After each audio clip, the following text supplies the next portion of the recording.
नमस्ते बच्चों, आज हम आपको 7th क्लास का भाग फर्स्ट पार्ट 5 मिठाई वाला पढ़ाएंगे। इस पाठ के लेखक है भगवती प्रसाद वाजपेयी। शब्दार्थ की हम बात करें बच्चों तो शब्दार्थ में लेते हैं मादक यानी नशीला, औल का मतलब और। ये औल शब्द है, ये बच्चे जब तुतलाती आवाज़ में बोलते हैं ना और, तो उसको औल बोलते हैं। मेला बोलते हैं तो मतलब मेरा, ये पेन मेला है यानी मेरा है।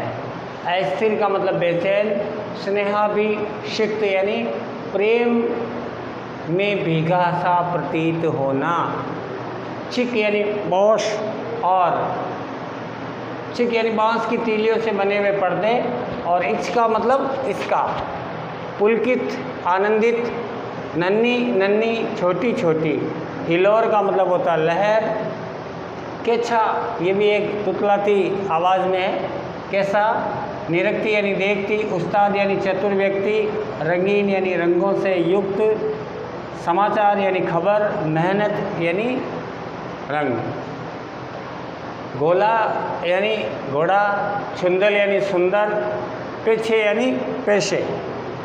बच्चों, भगवती प्रसाद वाजपेयी ने एक संस्मरण घटना को बड़ाई अपने अंदाज से इसको इंगित किया है कि बचपन की याद को दिलाते हुए भगवती चरण वाजपेयी लिखते हैं, बहुत ही मीठे स्वरों में वह गली में घूमता सा कहता था, बच्चों को बहलाने वाला, खिलौने वाला। इस अधूरे वाक्य को वह ऐसे विचित्र किंतु मादक मधुर ढंग से गाकर कहता था कि सुनने वाले एक बार अस्थिर हो जाते थे।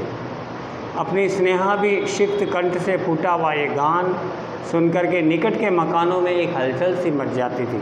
छोटे छोटे बच्चों को अपने गोद में लिए चिकुओं से उठाकर छज्जों तक झांकने लगती थी।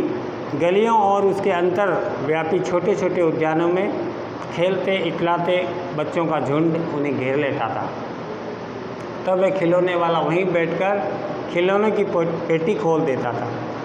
इस पाठ में ये मिठाई वाला बसंत पाठ से लिया गया है और इसमें भगवती प्रसाद वाजपेयी प्रस्तुत पंक्तियों में लेखक के मिठाई वाले की उत्सुकता वाली प्रेममयी वाणी के प्रभाव को सरल और सहज ढंग से वर्णन किया है। मिठाई वाला पहले खिलौने बेचने वाले था, इसलिए उसको खिलौने वाला भी बोलते थे और मिठाई वाला भी बोलते थे। लेखक कहता है कि खिलौने वाला जब आवाज़ लगाता बच्चों को बहलाने वाली, खिलौने वाला, तो इस अधूरे वाक्य को सुनकर के युवतियाँ, बच्चे सभी बड़े उत्सुक हो जाते थे, ये क्या बेच रहा है।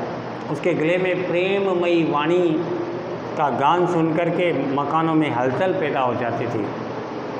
उसकी आवाज़ सुनकर के सब लोग ये जानने की इच्छा रखते थे कि मिठाई वाला कौन है। इतना ही, उसके आकर्षक आवाज़ को सुनकर के बच्चों में, बगीचों में खेलने वाले बच्चों के समूह में भगदड़ मच जाती थी। वो आकर के उस मिठाई वाले को घेर लेते थे।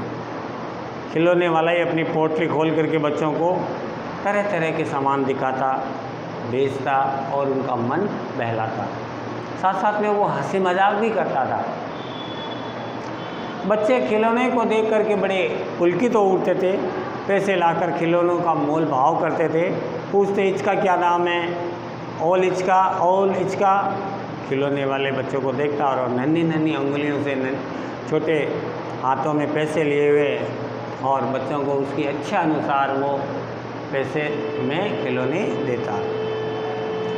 बच्चे उछल कूद करते, खिलौने वाला एक प्रकार गाता, बच्चों को बहलाता। खिलौने वाला सागर की हिलोरों की भांति मादक गान करके गली भर में एक नया उत्साह पैदा करता। वो लहराता हुआ पहुंचता और आगे बढ़ता जाता। बच्चे खिलौने को देख करके आनंदित हो उठते थे। वो अपने घरों में पैसे ला करके उसका मोल भाव करते और खिलौने वाला भी तरह तरह से बच्चे का मन बहलाता। कोई बच्चा जिद करके बैठ जाता, नहीं मैं तो इसके 2 रुपये कम दूंगा या इतने पैसे कम दूंगा, तो किसी को वो खिलौने वाला नाराज़ नहीं करता। और अपने समुद्रमयी प्रभावी आवाज़ में जिस प्रकार समुद्र में लहरें धीरे धीरे उठती है, गिरती है और लहराती भी चलती है, उसी प्रकार वो गली और मकानों में चलता हुआ अपने सामान को बेचता था।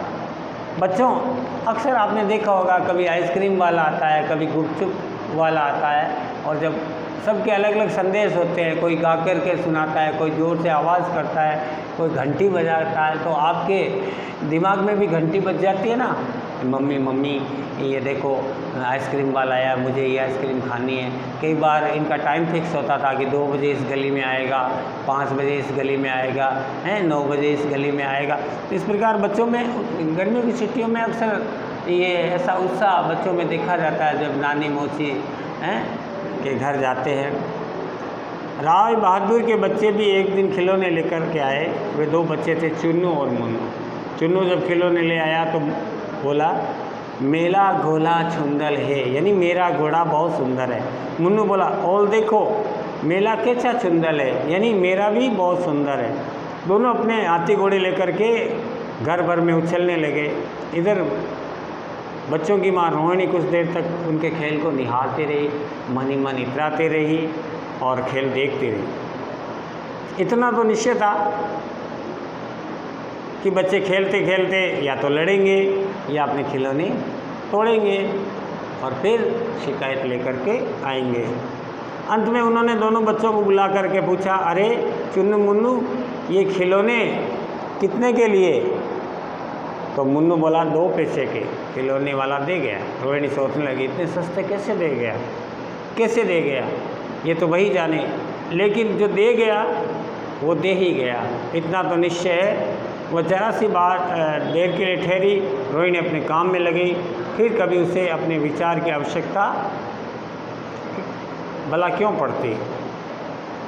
यहाँ लेकर कह रहा है बच्चों कि खिलौने वाला जब खिलौने लेकर आता और खिलौने वाले से ख़रीद कर एक एक बच्चा जब घर पे आता तो वो बहुत खुश होता, तोतली आवाज़ में एक दूसरे की खिलौने की प्रशंसा करते, है ना।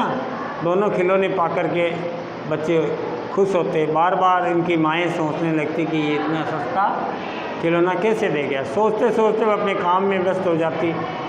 6 महीने बाद नगर भर में 2-4 दिनों में एक मुरली वाला आने वाला है का समाचार मिला।